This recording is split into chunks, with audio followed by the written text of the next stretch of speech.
Assalamualaikum semua murid-murid. Bertemu lagi kita dalam Matematik tahun 4. Kaedah Unitari Kadaran.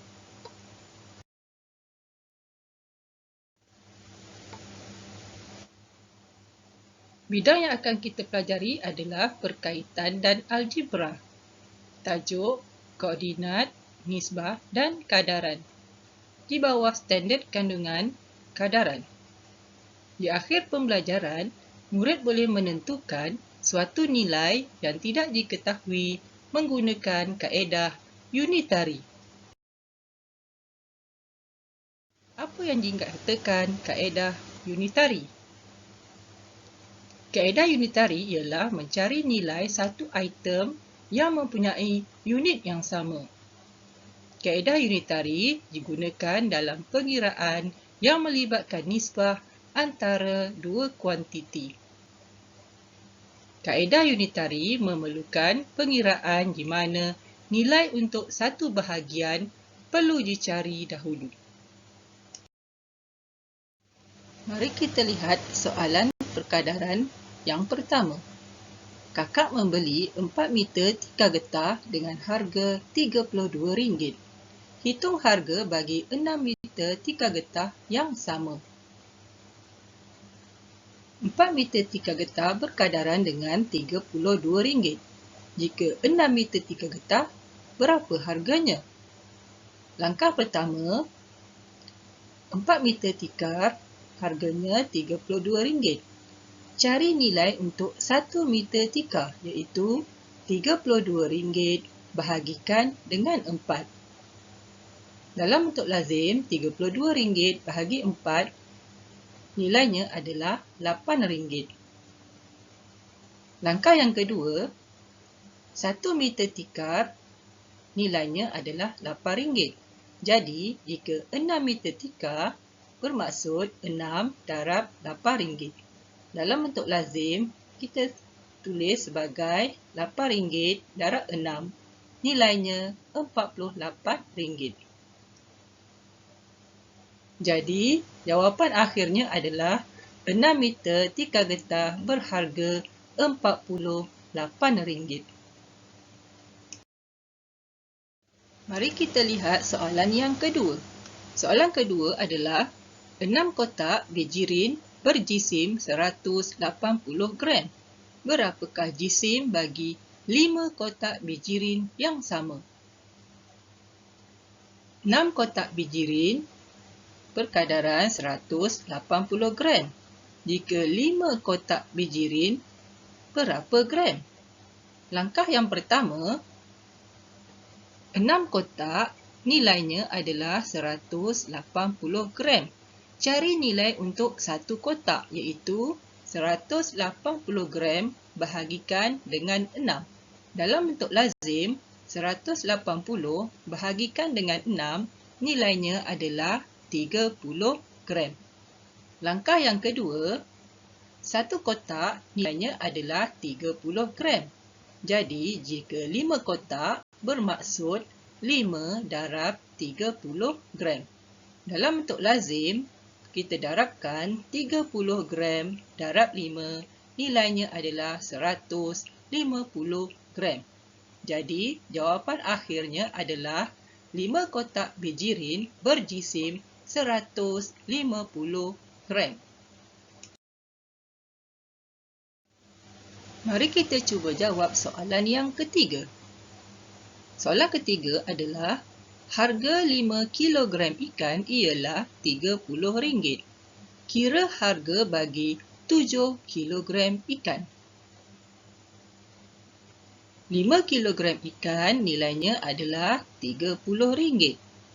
Jika 7 kilogram ikan, berapa ringgit? Langkah pertama adalah 5 kilogram ikan nilainya RM30.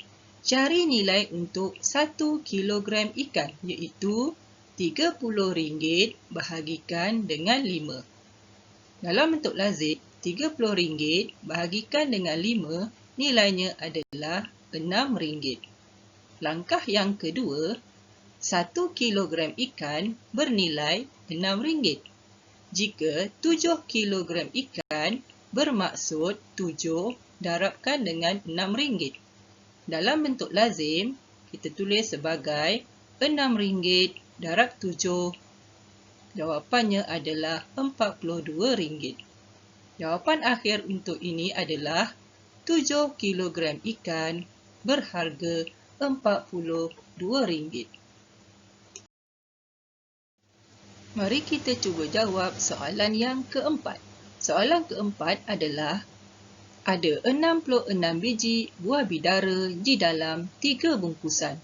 Setiap bungkusan berisi bilangan buah bidara yang sama banyak. Berapakah biji buah bidara di dalam 11 bungkusan yang sama? 3 bungkusan berkadaran dengan 66 biji. Jika 11 bungkusan, berapa biji? Langkah pertama adalah 3 bungkusan bersamaan dengan 66 biji.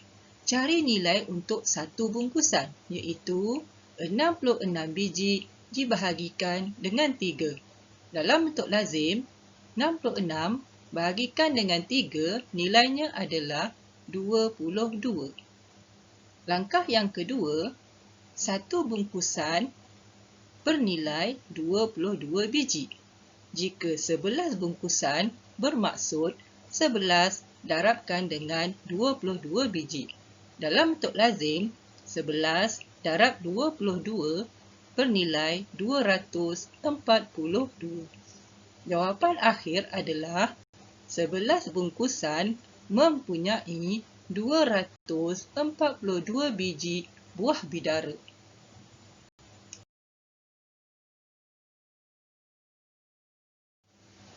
Mari kita cuba jawab soalan yang kelima.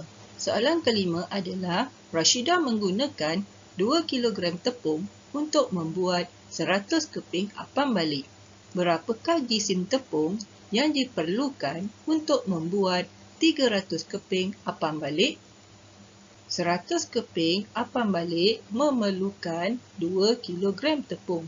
Jika 300 keping apam balik, berapa kilogram tepung yang diperlukan?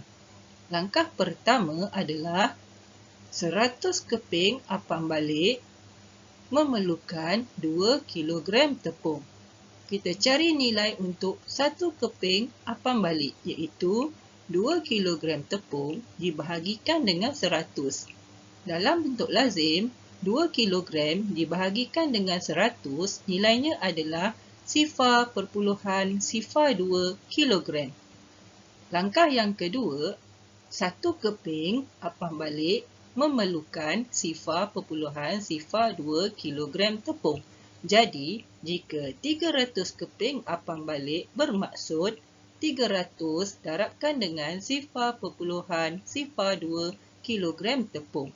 Dalam bentuk lazim, 0.02 kilogram didarabkan dengan 300, jawapannya adalah 6 kilogram.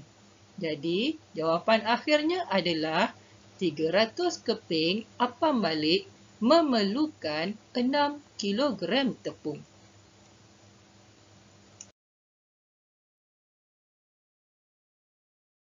Mari kita cuba jawab soalan yang keenam. Soalan keenam adalah, sebuah bas bergerak sejauh 90 km di dalam tempoh 1 jam. Hitung jarak yang dilalui bas itu dalam tempoh 20 minit dengan kelajuan yang sama. Soalan ini bermaksud 1 jam pergerakan bas adalah sejauh 90 km. Jika 20 minit memerlukan berapa jarak yang dilaluinya? Langkah pertama adalah 1 jam bas boleh bergerak sejauh 90 km. Kita cari nilai untuk pergerakan bas dalam 1 minit, iaitu 90 km dibahagikan dengan 60 minit. Dalam bentuk lazim, 90 km bahagikan dengan 60, jawapannya adalah 1.5 km. Langkah yang kedua adalah 1 minit pergerakan bas adalah sejauh 1.5 kilometer. Jika 20 minit bermaksud 20 darabkan dengan 1.5 kilometer.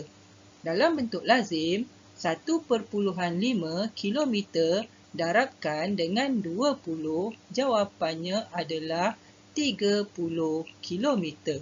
Jadi, soalan terakhir ini bermaksud jarak pergerakan sebuah bas dalam tempoh 20 minit adalah sejauh 30 kilometer.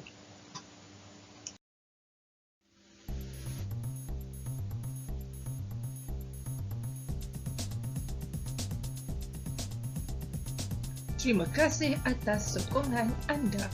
Semoga bahan PDPC ini mudah difahami untuk semua. Sekiranya bahan ini memberi manfaat untuk anda, silalah like, komen, share dan subscribe channel ini. Jumpa lagi di video-video yang akan datang. Selamat belajar daripada Sifat Sharing Channel.